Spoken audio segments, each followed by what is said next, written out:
In this quick video, I'm going to show you how you can create folders on your iPhone device. So let's just dive straight into the video, guys. Now, one of the best ways and the easiest ways on how to kind of create app folders on your iPhone is just simply by pressing and holding onto any app. So I'll just go and do that now. So I'll just press and hold, and then I'll go and tap on Edit Home Screen.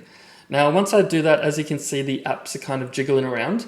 Now, to create a folder, what I can do now is just bring the app that I'd like to create a folder on. So say, for example, I want to create like a Google themed folder with all of my Google apps. I can do that by pressing or kind of just holding onto the Google Chrome. And I'm just going to drag it over the top of the Google Maps.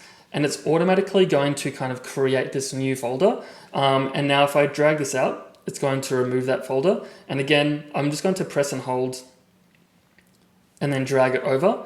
Now I can tap into this folder and I can then go and rename this folder whatever I like. So in this instance, I'm just going to go Google.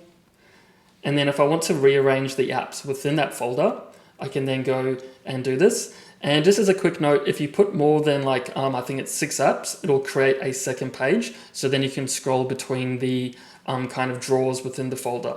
Now, if I want to kind of save those settings, all I have to do is tap out of it and then tap out of it again. So now I have a folder. Now, if I want to remove or kind of move this folder around, I can also do that by tapping and holding. So I can bring it up here, or if I want to bring it to a new page, I can just slide it over here. And that's pretty much all there is to it. And again, I can tap out to save. So there you have it, guys. Nice and easy way on how to create app folders on your iPhone device.